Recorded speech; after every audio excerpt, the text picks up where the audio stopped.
Hi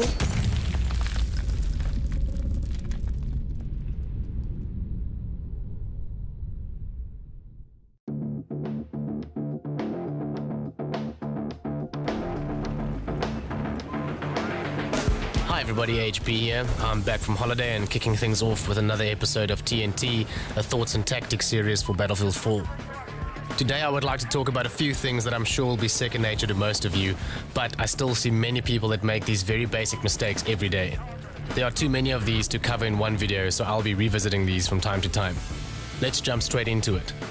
The first thing I know many people don't do is to check which faction they are playing. In other words, are they playing Chinese, Russian or US? This literally takes less than a second to do, but without knowing which faction you are playing, you cannot make use of the in-game audio cues properly. The Battlefield series has some of the best sound design of any FPS game, and if you know how to use it, you will have the edge over your enemy in many situations. The characters in Battlefield 4 shout relevant things during the game, and many times this will alert you to a nearby enemy that is otherwise not visible to you. The times I find this happens the most is when you kill an enemy and he has a teammate nearby. The teammate's character will shout something like, "We have a man down over here," or something similar to that. Same thing goes for a player throwing a med pack or ammo bag, or someone throwing a grenade, etc, etc. So if you know from the start which faction you are playing, you can very easily identify the enemy voice cues. Let's say you're playing RU and the enemy is US, then any American voice clip will have come from your enemy. You will also very quickly learn the voice quality of each faction, and that will help you a lot when you play RU versus China, where no characters on the battlefield speak English. The second tip is something I call preloading. This tip has been covered so many times by so many people that it amazes me how many players still don't use it. With the limited vehicle ammo in Battlefield 4, this tip can literally mean the difference between winning and losing a vehicle battle. It only works for vehicle weapons that are magazine fed.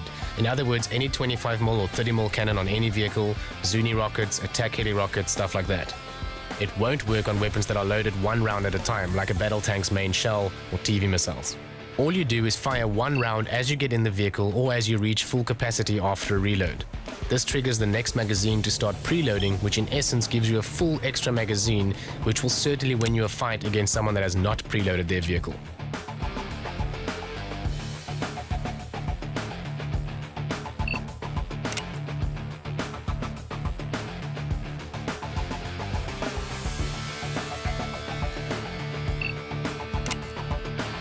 The third basic tip is door blocking. There are very few things as irritating as dying while trying to get in or out of an entrance, but your access is being blocked by a teammate. The rule is simple. If you can help it at all, never stand still in a doorway. Ever.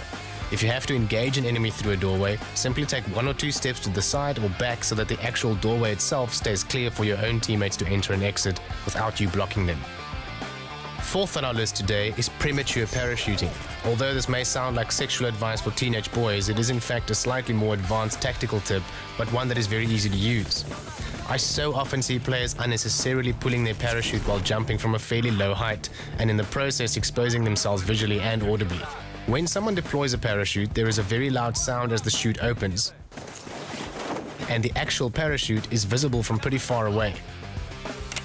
Many times I have killed someone trying to sneak up behind me by jumping off a roof or a rock because I heard their chute deploy. If they didn't deploy their parachute, they would have almost certainly had a drop on me. My advice is to learn which heights are survivable to jump off and only use your parachute when absolutely necessary. Rather take 10 or 20 damage than give away your position. When you do have to use the chute, like when you're dropping out of a chopper or a very high roof, then pull the chute at the very last possible moment so that you can accurately aim and fire as fast as possible.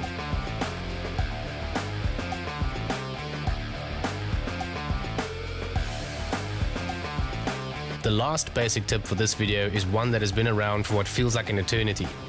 It is to simply use whatever supportive aid your class has. If you're a medic, drop health packs. If you're an engineer, repair vehicles that need it, even if it's just for a few seconds. Recon guys, put your spawn beacon and motion detectors in logical, team-friendly places. And if you play support, for the love of all that is wholesome and good in this world, please, sweet Josephine on a pogo stick, please drop ammo bags. Everywhere. All the time. I find it is best to make a habit of dropping a med pack or ammo bag whenever I take cover and stand still for a few seconds, even if I don't need health or ammo. I try to rep friendly vehicles as much as possible. Like I said, even if it's just in passing for a few seconds, you get points and your teammates might win the fight and move on to the next objective. When you play recon, put your spawn beacon somewhere strategic. A spawn beacon on top of a crane or on some hill somewhere on the horizon is stupid and selfish.